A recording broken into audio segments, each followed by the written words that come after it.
Greetings, everybody. Greetings, Wepwawet, Hotep, Tut, and Black Power, everybody. Just wanted to start back classes. Just want to get everybody back on board with Science in the Wapo again. Try to keep everybody abreast on what's going on from a perspective, my own perspective, but also using the science of Nawapo, which is exactly what it is, a science. So usually start off by basically dealing with current events and anything that I've interacted or came across that I felt need to be a little deciphered, because sometimes a lot of us who claim to be no longer under the spell usually are, and they don't know how to see it for what it is, which is very difficult when a lot of times we're pretty much forced to accept whatever is being told to us as a people, and we're very afraid as a people not to just, reject something. We're always told this is what we have to do, even if it's a movement that doesn't benefit black people specifically. For the most part, we pretty much take it on blindly and ignorantly. And at some point that has to stop if we're going to actually deal with ourselves and try to get ourselves out of the current situation that we are in. So, it's a lot of situations going on right now. Black people are still in the process of watching what's going on politically. As you know, my father, Dr. York, has always talked about leaving politics alone. He talked about that for several years since he's been teaching for over the past 40, going on 50 years, actually. And it seems very odd to me that to this day, black people are refusing to let go of certain practices, such as relying on our enemy to do things for us. And usually when I say that, prospectively, people will try to debate that statement. Oh, we don't have an enemy. The enemy is ourselves. Yet, what's funny is that that's never stated until you name an enemy, until you name white people as your enemy. You never get, well, what about what we do to ourselves? The what about what we do to ourselves statement is never brought up until you say white people are your enemy. Before you say that, no one cares about our problems. See, our problems within ourselves, if watching history and studying history has not happened until we dealt with whites collectively and head on, and until we, for the most part, integrated. See, each time we integrate, and I talk about this a lot in previous classes, each time we've integrated has been a mistake. We integrated in Kemet, that was a mistake. That created the entrance of the Ptolemy Roman invasion, and when the Greeks came in and began to take over Kemet, we allowed that to happen because we were tired of wartime, so we decided to integrate and allow them into our home. The next time is when we began to trust our civil rights leaders that they had our best interest in mind. So what we decided to do was integrate in 1964, not knowing that Dr. King, who was a Boule member, and Boule was the white, not the white, but the black elites, that was a buffer class between us and our enemy, the white man. And so what we tend to do is we tend to try to make excuses for Dr. King.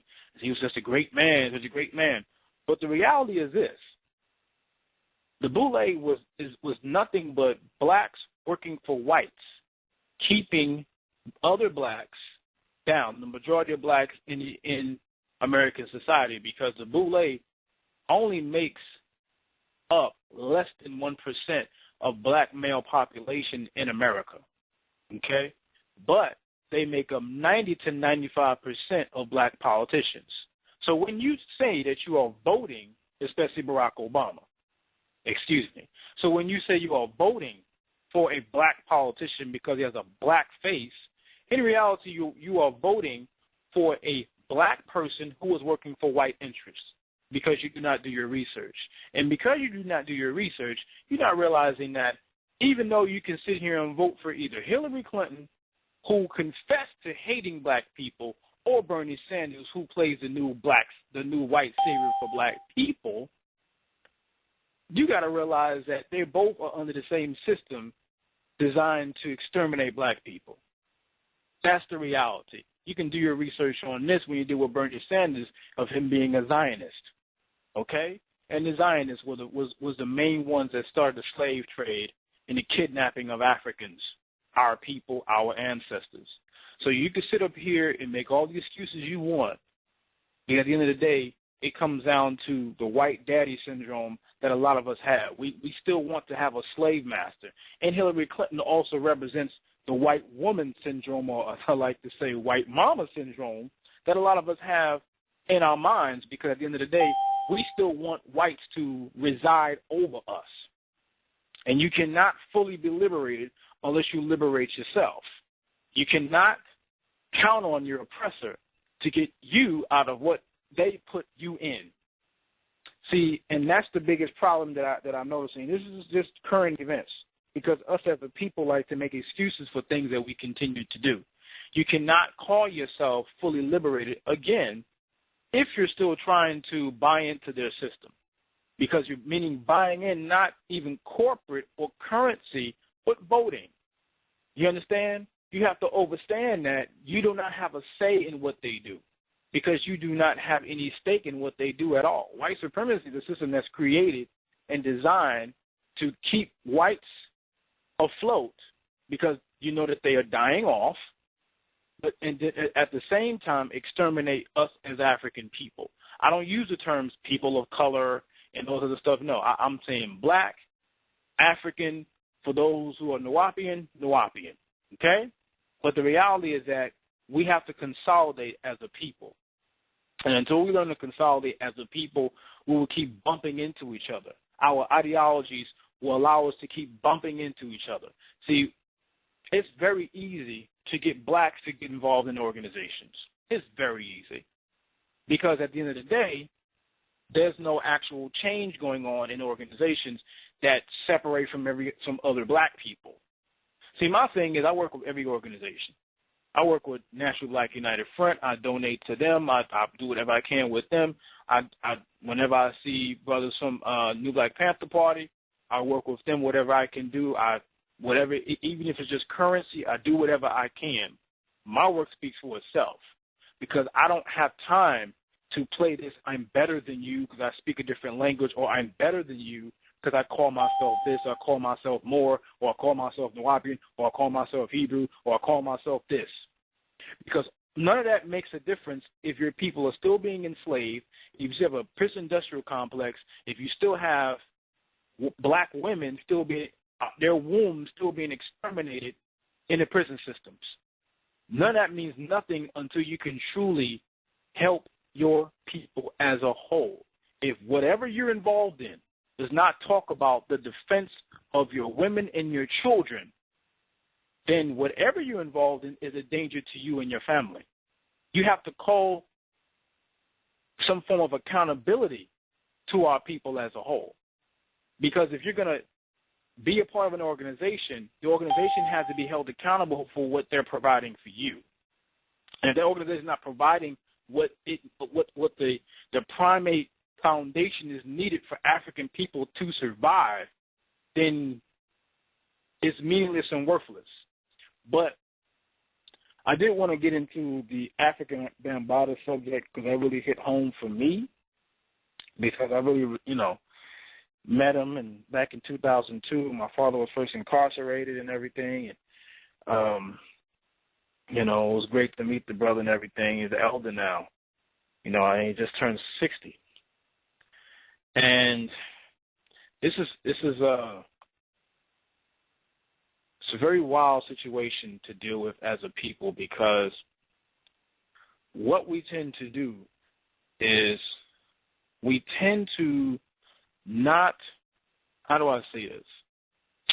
We contradict ourselves in a lot of ways, because we say we're about the protection of our children, the protection of our women, but then if the children cries out that they've been molested, all of a sudden no one has anything to say, or we tend to blame the children because we want to keep our ideology. We invest a lot of faith. The problem is we invest too much faith in people, in leaders.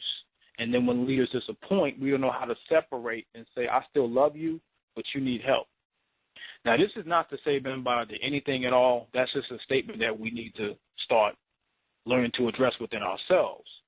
But the reality is this. I can't say what he did or didn't do because I wasn't there. That's right knowledge. If you can't give a fact of what you said happened, it's hearsay. But what also was right knowledge is this. You can't tell someone else what they didn't go through. Because imagine if that was your child that came to you, what would you say to that? What would you say? What can you really say? Are you going to say you're lying? Because if you say to your own child that you're lying, not only are you still a part of are you still under the spell, but at the same time, you are a hypocrite. Because black people join organizations because you have similar paths, ideologies, and some form of destination of where you're trying to take black people, what you feel you can do for black people. But then something happens to your children, and you have nothing to say. That means you wasn't really careful at all. You didn't study the situation. You wasn't following the signs. So therefore, you invested so much of your energy into a situation, and then when you feel disappointed, rather than you leave and gather yourself, you stay in it regardless. Now, the other side to the situation with Bam is this. There's been, talks of what's happened. Children, there's been talks of years ago, children running and crying from the Zulu Nation.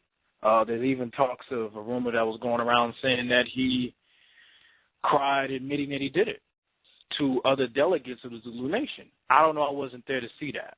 So I don't know if that actually happened or not. Again, that's still hearsay. That's still gossip. But what we need to stop doing is we need to stop being, if someone is bringing attention to this, what we need to stop doing is stop blaming the victims. Because just ask yourself, if this is true, what does that say about us as a people? If all of this is actually true, because at the end of the day, the thing with molestation, with what happened with my father's situation is the same thing.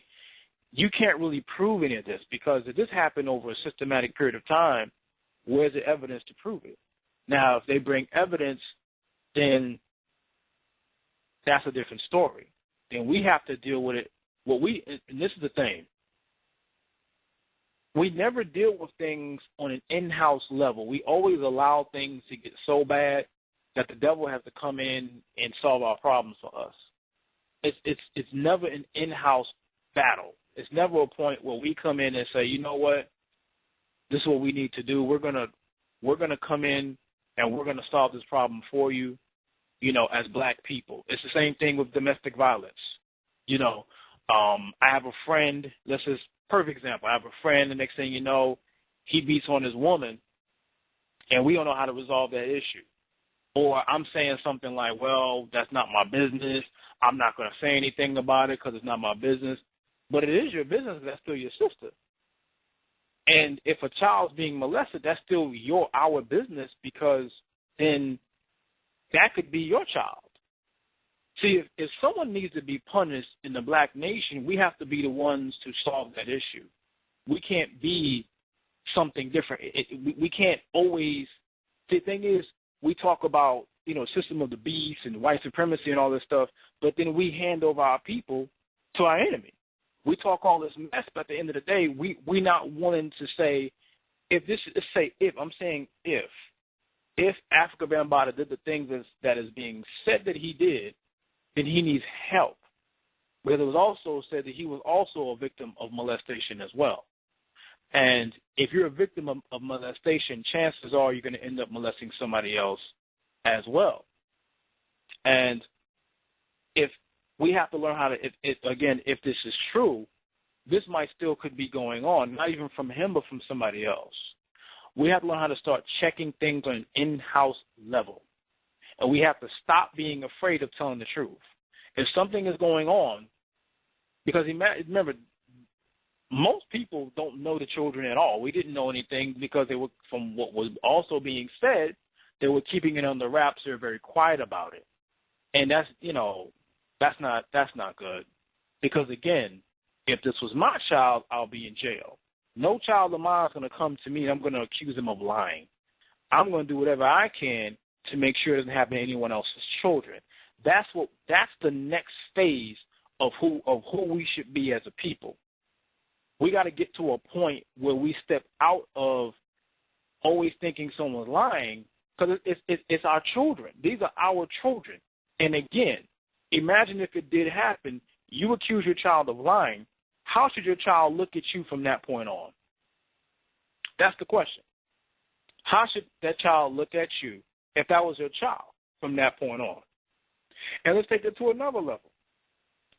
If this is the organization that you're a part of, and the child comes to you and you're in the organization, and because the leader is the leader, you don't want the leader to fall, you want to keep the leader intact, but the child comes to you and is like, this happened to me. You don't do anything, you blame the child, but then it comes out at some point later that it was actually true. You find out it was actually true. How should that child, any organization, look at you? See, we got to learn, again, we have to learn how to police our own manner, our own matters, our own problems. We have problems that we are failing to deal with because at the end of the day, we play this, it's not my problem, it's not my business crap. And that doesn't work. That shouldn't work because, again, in every other race, every other group, you don't hear about their issues, but you always hear about black issues. You always hear about black issues. You understand? Because whites still supervise our issues. You understand? It was this perfect example. We all of us are on social media, and I always see every time we turn around, you might make you put a post, like it'd be on Instagram. So you put a post and it'd be about white people, about how much, they're beasts, they're animals, they're Neanderthals, or whatever. And they come on someone's page and they're telling you how much of a racist you are. So at the end of the day, you have to defend what you post. Yet at the same time, black people never think that these same people who are coming on your page, subconsciously, they still see you as slaves that they have to supervise, that they have to tell, well, maybe you should do this. Why don't you can do something better than being a racist. See, again, white people to this day, until you break free from their system and you create your own government, that's the one thing my father did do that people fail to talk about when they want to, turn around and call him pseudo and this all sorts of disrespectful bullshit, is fail to overstand and mention that he created his own government within a nation. He was a nation within a nation, the same way the most honorable Elijah Muhammad was, the same way Noble Drew Ali was. Whether you don't like, you call him pseudo, whatever you want to call him, did the same thing. The same thing that the Black Panthers were trying to do when they relocated to Algiers, create another separate government away from the system. Now, you create that government, you have to defend that government, but that was created. And we have to find our own rules or establish our own sovereign rules within that situation. So that's what it comes down to. We have to be able to police situations like this. If this happened, we have to get to a point where we stand up for our children and say, okay, look, brother, it's time for you to step down because our children are at stake. This is serious. I don't have any children, but I refuse to bring up my children in a situation that I'm unsure of what's going on. Again, I'm not saying, because I know how people are. They'll listen to this, and next thing you know, oh, my God, Ali York said, no.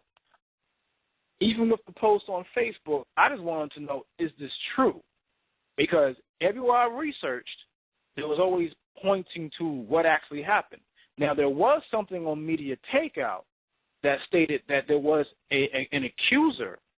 He turned around and flipped his story and said all the other accusers are lying. I don't know what to make of that, but what I do know is that we have to wait to see what's really going on with this because, again, I don't want to believe this is true, because this is our elder, this is a family member, but at the same time, we still have children, and we cannot forget that the main reason why we do what we do is to upgrade and progress our children from where we are, because children are more important than Africa Bambaataa, man. The children are more important than one individual person, and if that's not where we're headed, if you're not saying that as a group, then why should you care if white people come in and molest your children too? Why should you say anything? Why should it be a racial issue if you allow those that have a serious problem that's been molested? Because, again, molestation is not something natural to us as a people. We were molested systematically as Africans during slavery by white people. So they introduced pedophilia to us as a people, and we fed into that. We started doing the same thing our enemy was doing to us, whether it be in the slave house or the church. So these are certain things that we have to start looking at and realizing that, look, all these things that you see going on, we have to be able to point them out as things that are alien to us as a people, not just religion, but sexual practices. You understand? Value systems. A value system has to be set in place now. When you see stuff like this starting to come up every single time, what is your value system as a people? What do you value? Just sidebar for a moment before we get off mute. Ask yourself this, black man, African, Nubian, Moor, whatever you want to call yourself, black, regardless of that. How do you value the African woman that you're with? At the end of the day, we're Africans. How do you value the African woman that you're with, and why do you value her? Aside from how good she looks, why do you value her? You understand? What does she bring to the table? Because these are things that I look at when I even work with anybody. Because I work with every black organization that I can come in contact with. If they don't want to work with me, it's fine, I'll move on. But I also look at individuals and see what they value. What do you value the most as a man? Before I even get to the woman's side, what do you value the most? Because, again, your woman is the highest investment you can have. You understand? Because she's the teacher of your children. She's the God of you. She's the God of this planet. So whoever you pick, you got to decide that that's a reflection of you, and you're a reflection of her. So all that stuff has to take place, and that shows the principles that you set within yourself. If you don't know that, then it's time to rethink who you are as a man. You understand? So, again, I really hope that this isn't true about Bambaataa, because that's one of our elders. It's something that, when I met him back in 2002 during Savior's Day, I really loved the time, just to talk, take a picture with him, because it's on, people can see it, it's on Facebook. But at the end of the day, the children are more important than our emotional attachment to a hip-hop legend, so to speak. We got to be able to start policing what goes on, from here on. You understand? So I'm going to take it off mute and at least build for a half an hour.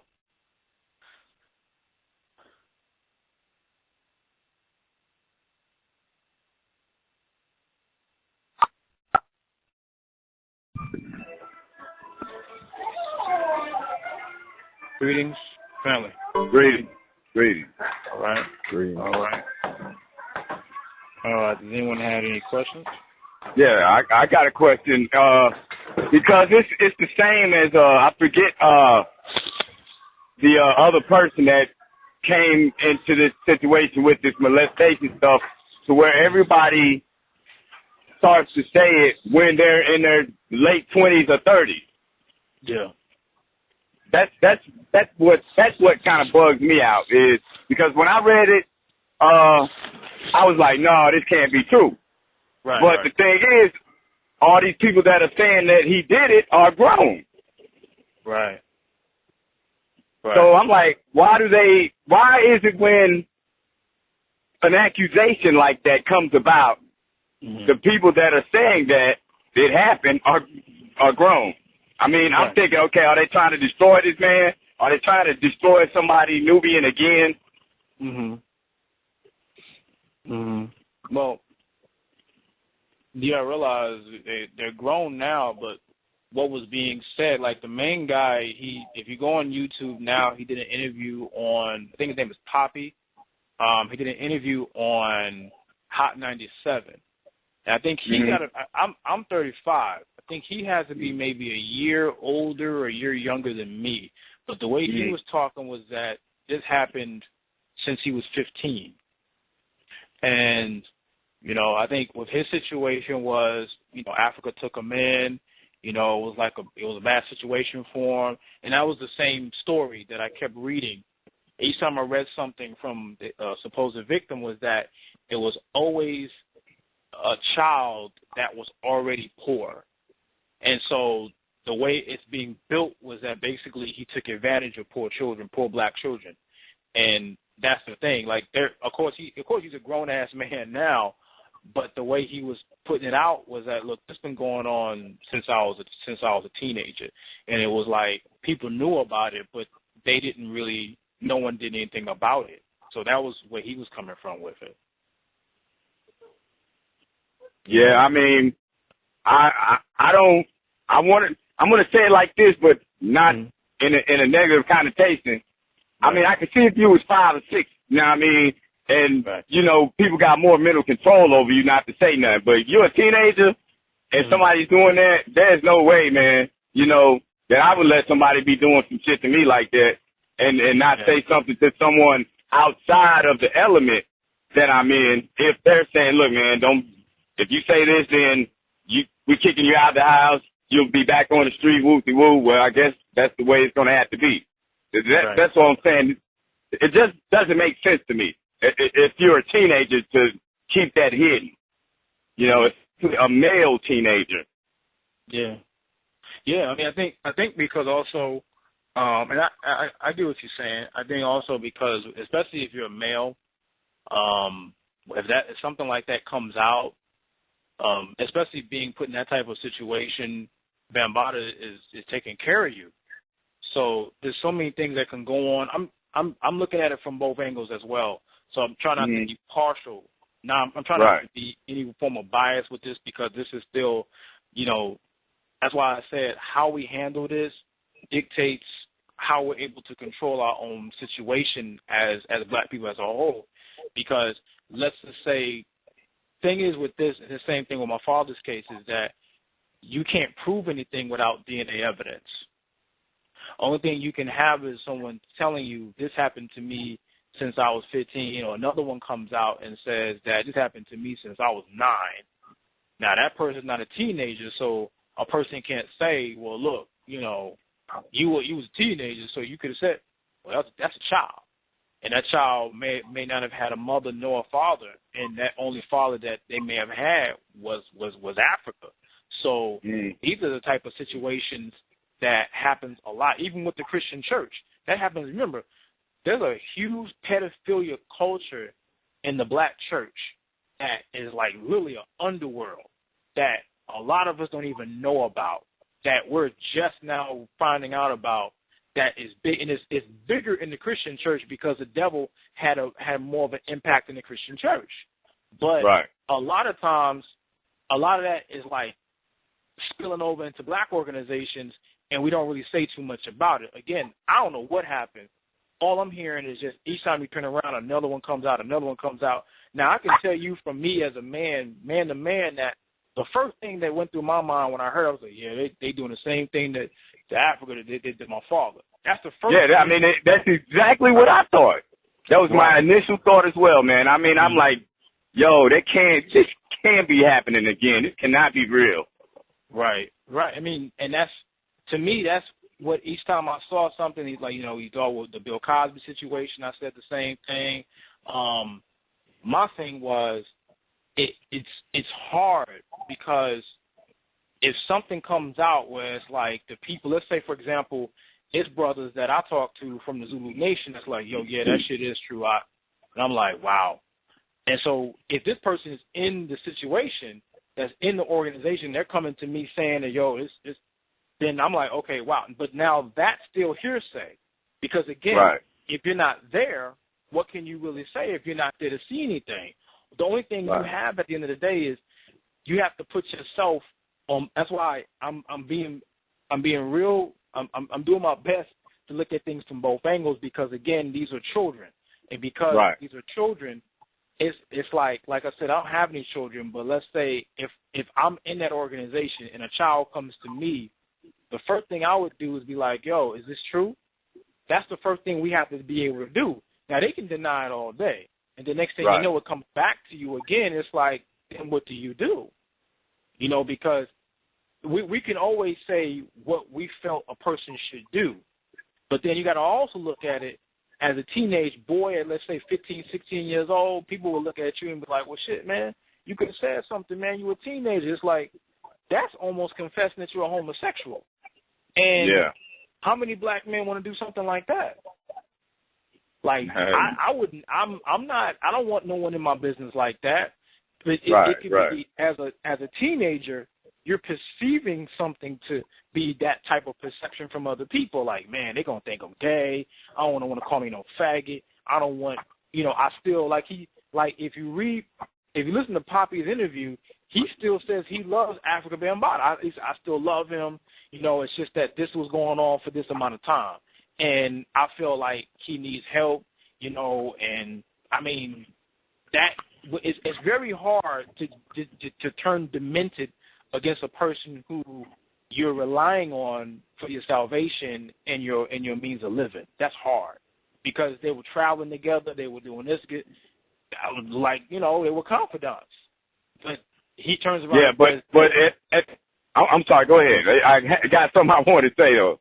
No. I was closing down, but it's like if you know when you're traveling with this person's responsible for you being able to live, being able to eat. So a lot of times it's hard because that person has made themselves the central way of life for you and your way to survive. So a lot of times situations like that, it happens. You don't know. You know, I might get cut off if I say this. I don't want to tear him down. So you're in like a limbo state sometimes with that. You know, this is to see things from both angles because at the end of the day, these are both our people. I'm sorry. Right. It's very overstood, but the thing I'm saying is when you are at an age to where you comprehending right and wrong, that's almost like saying the guy accepted it. You know, regardless of if I say something, if I go to the authorities and expose this person, my lifestyle is over, but something has to happen. Right. So if you're keeping that to yourself and you're at an age of consciousness and responsibility, i.e. at minimum of 13 years old, because I was a kid too, I'm 45. So by 10, I knew all the right and wrongs and et cetera, et cetera. So that's like saying that person went ahead and accepted it, not because of, man, I'm going to be a bum again, you know, or homeless, but it's like, okay, well, you know what? Ain't nothing wrong, but now all of a sudden something's wrong. I just don't see the psychological, what's the word? I don't see the psyche to someone being that old when it happens and it can accept it for a long amount of time. You follow what I'm saying? I follow you. Regardless. Yeah, go ahead. My bad, sister. Go ahead. I'm sorry, brother. I apologize. But no. Go ahead. You know, yeah. And I know that you're speaking from your point of view, but sometimes you never know. You know what I'm saying? Everybody doesn't react the same way in a situation where, especially something that could be so psychologically damaging, you don't know how you're going to react until it actually happens to you.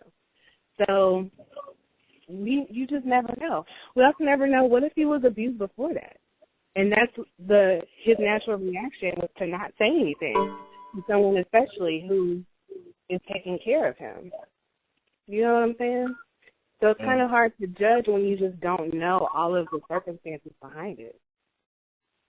That's true. That's true. That's true. That's true. I think it's the biggest problem I noticed is that because of who he is, it's like, how do we react to this? What are we supposed to say?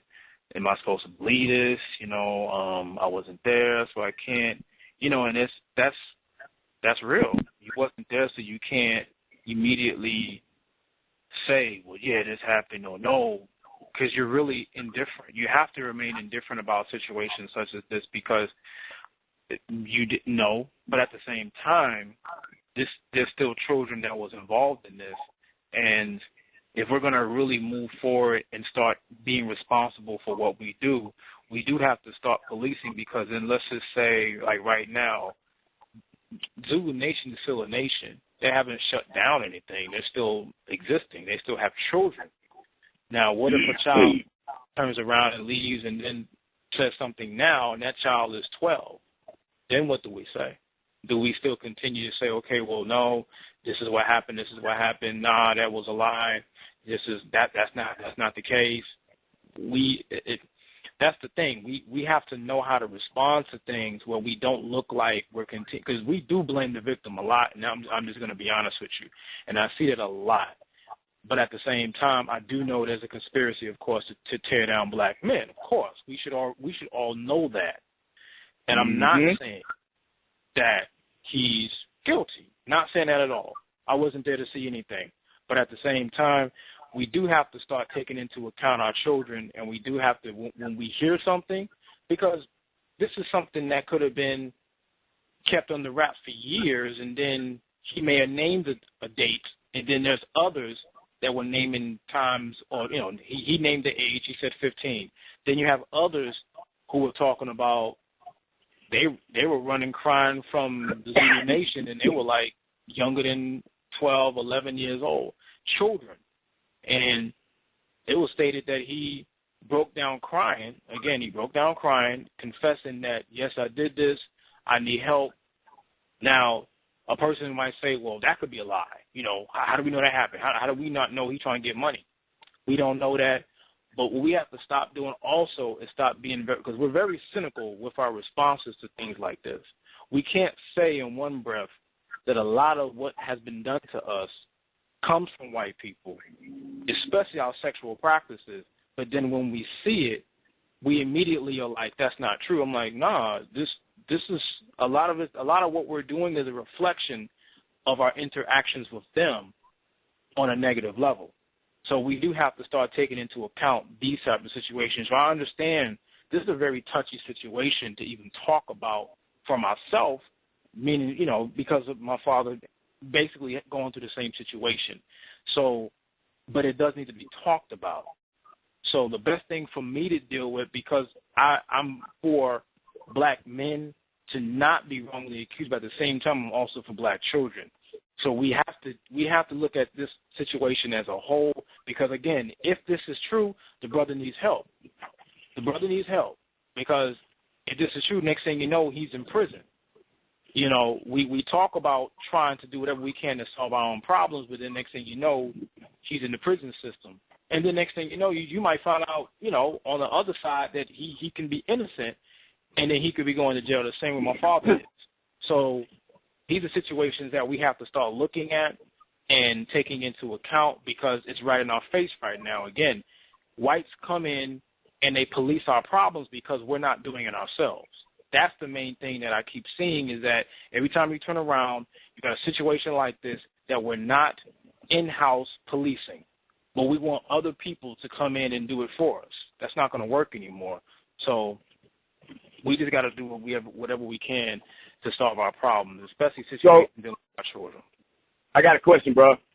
Go ahead.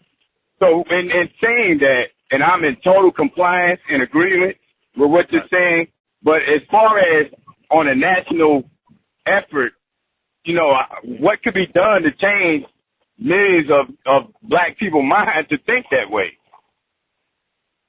We have to create, first off, rules to solve problems such as that. You got millions of black people out there that even with, like we talked about earlier with domestic violence, you immediately go to the cops, man goes to jail, they feel problem solved. There's another man in the penal system. We don't police it ourselves. We have to create rules, and we have to be able to propagate those rules that we are going to enforce on our own people. That may sound really bad to a lot of people, but it's better. The next thing you know, we have more people in prison, more black males in prison than we do out here. So I can only be responsible for what I'm trying to implement. But all we can do is get a group of people to say, this is what we agree upon. If we have pedophiles in our community, if we have rapists in our community, if we have people who choose to beat on women habitually, then we have to create rules to deal with them accordingly to our own rules. Because you got to realize what he's being accused of, specifically Africa Bambaataa, if he did that in another country without people thinking this and that, non-partial, partial thought process, they could have done it whatever they could to kill him. And it wouldn't even then know, well, it was a conspiracy. No, they would have thought about that. They would have just got rid of him. Even if it's parts of Africa where the moment a child comes to them, they deal with you immediately. They don't worry about whites coming to them saying, oh, no, you can't do this, or we're going to take him here. No, they just they deal with you, and that's it. There's no court system that deals with a evidence of DNA. No. One child is enough for them. That's it. They deal with one child. That's it. They're done. Yeah. So I think that it just needs to be rules. It just needs to be set in place, and it needs to be implemented. The thing is, black people move when they see examples of things that work. You can have a group of black organizations, no matter which one it is, but do realize other black people are watching us that calls ourselves conscious or out of, or being awake and not being asleep. They're trying to see what you're doing working as a whole. And if it's not, why should they follow your rules? Why should a gang member roll with you and stop doing what he's doing if in your organization you don't see any progression? So it needs to just be rules. It needs to be set, needs to be put in place to all of these type of sexual situations that's taking place. We got to be able to say, no, we're not going to let it leave here. We're going to handle it ourselves. And whatever organization does that, they're going to be the example for how black people handle these type of sexual problems and deviances in their community. It needs to just be an example set. It's not going to deal with millions, because we're not going to get to millions. You might end up either getting the 5 to 7% of your people to deal with in terms of changing the structure and the problems of African people. But it just needs to be an example set of those principles set in place. So that's my answer to your question. Okay, yeah, I'm feeling that. And would you have that same type of answer based upon also what you said with black people and dealing with the political level? I mean, without going too far into that, because I know that's not the topic. But but you see what I'm saying? It's kind of along the same line that we're always going to the outside looking for help instead of looking inside. Yeah. Political. Why? I mean, just going to that, we're still voting for groups that interest is to a system that oppressed us and put us in slavery. That's just common sense. Everyone doesn't use the common sense that they have. I mean, especially if you're asleep. You can't use something that you don't even know exists because you're working off of something that was encoded into you by a system that was set off to exterminate you. So most of our actions and our reactions to things are literally left over from slavery. Even voting, because it's like common sense. Why would you vote for a system that was put in place to oppress you? You can't vote the system to change. You either are going to do whatever you can to tear that system down, or you're creating your own government and your own system separate from it, and you're protecting that system that you created. And literally, we can't go by, okay, we'll reference Marcus Garvey, we'll reference my father, we'll reference all these other black leaders, Elijah Muhammad, all these other stuff, but then we'll do the opposite when it comes time to actually put it in place. You know, that's the thing. Let's not quote these leaders and our authorities, black authorities, if we're not going to actually implement what they said that we were supposed to do. Every leader that's really been any real leader has said that we're a nation within a nation that needs to start acting like one. And until we start acting like one, every time we turn around, you're going to keep seeing examples and public hangings of things that we're doing that we're not policing ourselves. That's all we have to do. It needs to be an organization set in place that if a child's coming to you saying, this had happened to me, and your reaction determines how people are going to perceive the organization and how that child's going to perceive you. Bottom line. And it's not even so much the organization no more. It's how much do we really care about our people and our children. That's the most important thing. And the reason why we do what we do is to make sure our children will do what we could not. It's not about us continuing or the children continuing the same thing that you did. It's about implementing the principles that you know they need to be better than you so that they can do things that you were not able to do while you were on this planet. That's what it's about. And if we're not protecting them from certain shit, because I say, hey, if a child came to me and say, if this is my child, and I'll say this forever, if this was my child, I would be doing jail time right now. If my child came to me, and I don't care what organization I'm a part of, something's going to happen to somebody. I'm not going to the police. No doubt. But brother, that's how it should be, regardless of whether you're in a black organization or not. The thing is, when we go to the cops, when we go to these polls, and we looking for, is it going to be Hillary? Is it going to be Bernie? We always need a white mama, a white daddy to save us. That's slavery. As opposed to saying, damn, they've been oppressing us for so damn long. Hillary then already confessed that she didn't mind Margaret Sanger's ideology of killing black people, and you're still trying to vote for her. You can look up Bernie Sanders and realize that he's part of the Zionist movement, the same movement that put blacks in slavery and still benefited financially off the backs of slaves. But the fact that he was in the civil rights movement, that makes it okay. That's a slave mind. And until my bad, I'm just saying, no, he tricking niggas. That's all that is.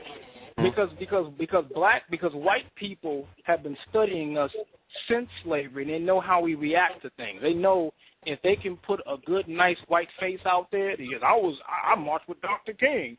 They know we can react to something like that because they know how much we love them subconsciously. And until we learn how to fall out of love with them, they're going to always do whatever they can to police everything that we do. Even if it's on, that's why I said earlier, even if it's on social media, they can come on what you're doing and tell you how you should respond to something or what you should say. Because to them, it's like basically you're like their slave child, or they still own you to a degree until you are separate from them and not using their vehicles to communicate with your own people. Right. You know, that's reality, because we're constantly using what they provided for us in order for us to communicate to each other. But then when it's time to separate, then we want to start saying, well, what about black on black crime? What about the black devil? That's our usual response, which is pro-pet adaptation to slavery, is to internalize, to not look at the person who just shot you in the back of the head and say, well, maybe he did something to do that. That's our usual buck dance response to everything. But until we know it's time to say, you know what, if my child came to me and said, this happened to me, and my child was crying, you have to put yourself in that mode, because that child probably didn't have no parent. You know, the brother Poppy probably didn't have no parent while he was in the Zulu Nation at all. And it was just like, yo, you know, I don't know who to go to. People love this man. It's a bunch of possibilities. But at the same time, at the end of the day, none of us was there to see anything. I can't say what happened, what didn't happen, because then again, for me to say that didn't happen to you, I don't know that. That wouldn't be right for me to do that. You know, that's why I said child molestation at the end of the day doesn't even warrant DNA evidence unless it's been something that's been going on for years and years and years. Now, I don't know if they're still trying to search for DNA evidence on the brother, but at the same time, all I could say is I hope it does not come out, because I had a lot of love, and still do, a lot of love and respect for Bam. It's just that I just was like, again, I was shaking my head hoping that this shit was not true. Yeah. Okay, hey, Brother Ali, I got one more question for you, man. Mm-hmm. With everything you said as far as, like, how we need to do in-house policing, yes. You know, now, when you say we, I'm assuming, well, I don't want to say the word assume. Well, I'm thinking you're talking about, that's what I'm saying. It has to be done across America, as far as us anyway, because we're in America. Right. You know, maybe not just like your area of the country, you know, Texas, right, or just your city. So, yeah. I'm not trying to take it off the topic, but, like, I noticed that there's a lot of things happening across America. A lot of different groups are popping up. How are you able to, would there be a way you can link up with other brothers in other states, to run that by them? Yeah, I have no problem doing that. I mean, that's something I've been talking about since I've been in Houston with other people when we talk about pedophilia in our community. I talk to other brothers that's in other parts of the United States, and I get different responses. So it just depends on the person's mindset and how they feel about children. Because, again, everybody doesn't value their kids the same in our community. They don't. That's the reality. Yeah. Right. Well, the reason I brought it up because I've been peeping out the brothers in Detroit. You know what I mean? And I haven't, like, researched it. You know, the things that I do see and read, it correlates to what you're saying as far as how we got to start doing it ourselves. Right. That's why I asked you, you know what I'm saying, is there a way that you probably could have some kind of a network to maybe one day everybody from different parts of the country that think the way you think all come together, you know what I mean, and have like a conference concerning that, you know what I mean, and then we can take that each one of us could take that back to wherever we at, you know, and implement that. Right. No, I agree with that. It's just, you know, I can only speak for myself when I say I talk to other people, and, you know, I've at least linked up with some people who feel the same. A lot of us here in Houston have already linked up with certain people. They know who they are, and we do what we do to to at least try to police what's going on in our community here. To make sure certain things, I can only speak for what I'll do, but I also try to talk to other people, you know, in other states and cities and see what their mindset is first, and then and I say, okay, well, look, this is what I feel we need to start doing, and if they with it, cool. What I do, I test everybody that I talk to see where their head is at, regardless of where they are in the world. And so I ask them, I said, usually what I do is I ask them, do you have a program for domestic violence and pedophilia? And a lot of them don't even know how to respond to that because they don't really deal with that like that, because usually, again, even in black organizations or groups of conscious black people, they still rely on whites, police, you know, cops to come in and solve their problems. So it's really, to be honest with you, brother, it's a small amount that I found that's like outside of Houston, Texas, that is real serious with that. Now, the brother in Walimu Baruti, who I'm actually going to go see in Dallas within a couple of days, that's his specialty. He's stationed in Atlanta. Him and his wife, Baruti, they created their house as a homeschool place, you know, for black people. I mean, for black children. So he's already implementing it. And so I'm already in works with my sister, Asima York, because she works with him with the same thing. So we're pretty much linked up. And that's actually an Atlanta base. Now, he's not Nawapian, but he's a brother who cares about black children. That's what. Well, right. Like it's like what you said earlier. It's it's time, and I got a lot of questions that I want to ask you, but I don't know if this is really a good time.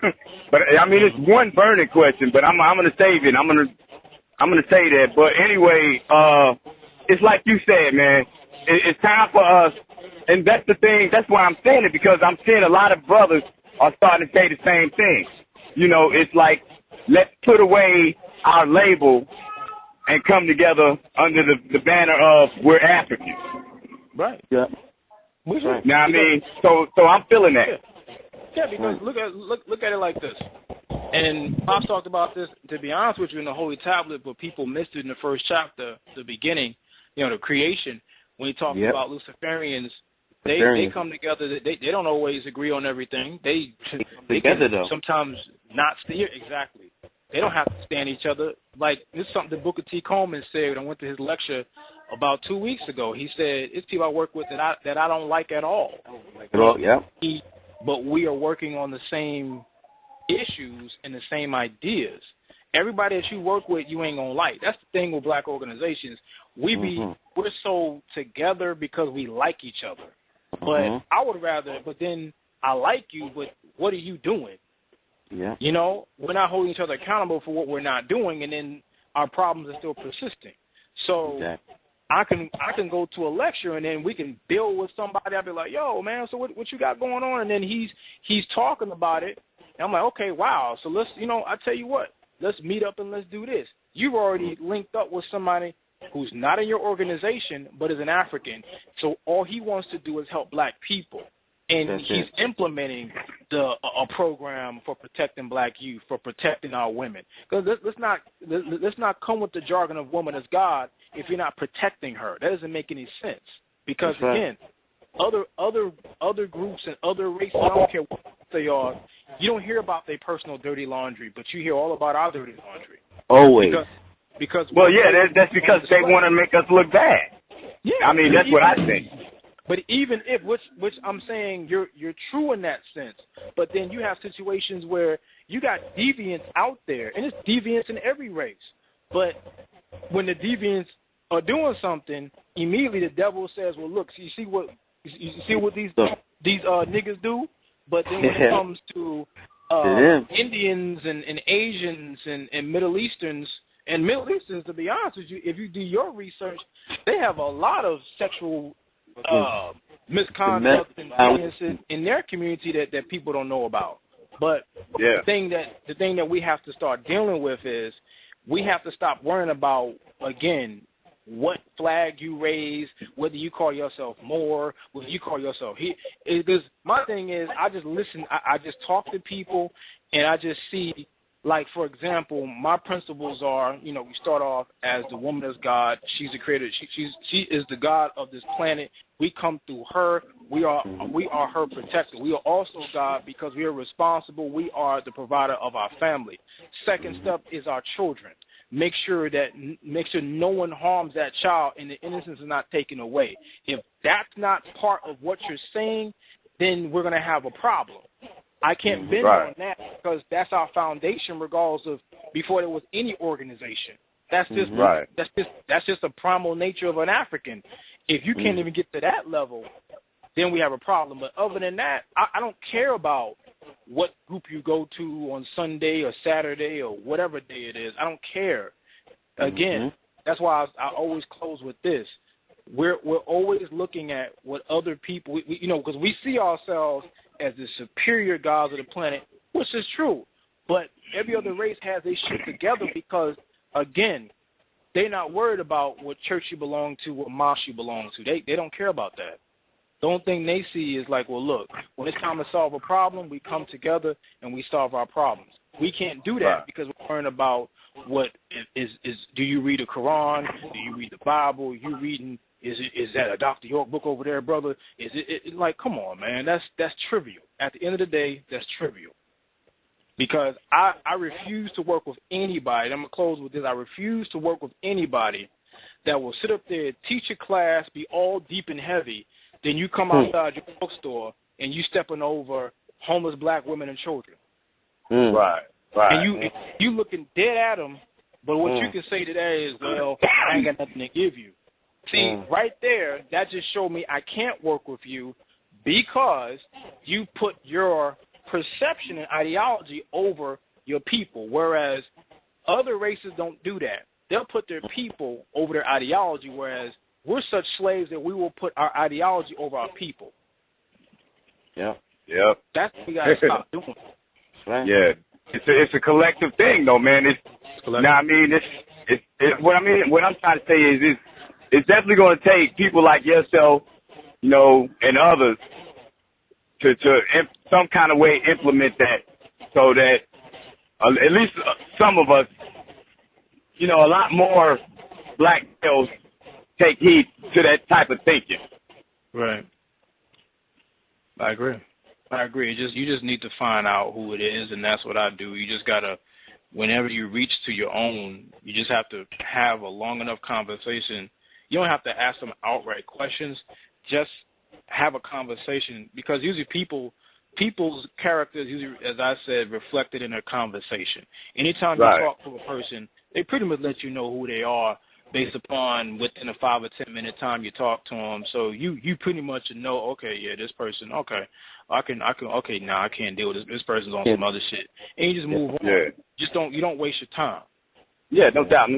Well, I'll say this about myself, man. I'm not in a position where I can start anything per se. Right now, I would be more in a supportive position. So that's why I asked you that. And I'm in the Atlanta area. So when we leave the session, I'm going to message you just to let you know, hey, this is the guy you talked to, and could you give me the information so that I can at least be of some kind of support? Okay. Well, at least for right now, what you can do is, I don't know Mwalimu Baruti's address, but Mwalimu Baruti is actually on Facebook. And let me see, because I'm online now and I'm looking him up. So it's if you want to look him up, his name is spelled MW. Go ahead. No, I'm dropping. No, I'm sorry. Yeah, this is how we can do it then. I'm gonna just I'll write across the timeline. You got Messenger? Yes, I do. Yeah, I'll just send you a message in a little bit and say, hey, can you give me the info? Okay, it's no problem. I'll be here. All right, no problem, man. All right, just want to say thanks to everybody that was able to get on. So say peace, Wadu, Hotel, no doubt, man. And Black Pot, everybody. No doubt, this is real. It was real inspirational for me, man. You know, I'm coming back into my zone, so to speak. So thank you, and you know, have a good shadow hour, bro. No problem. Thank you, fam. Peace.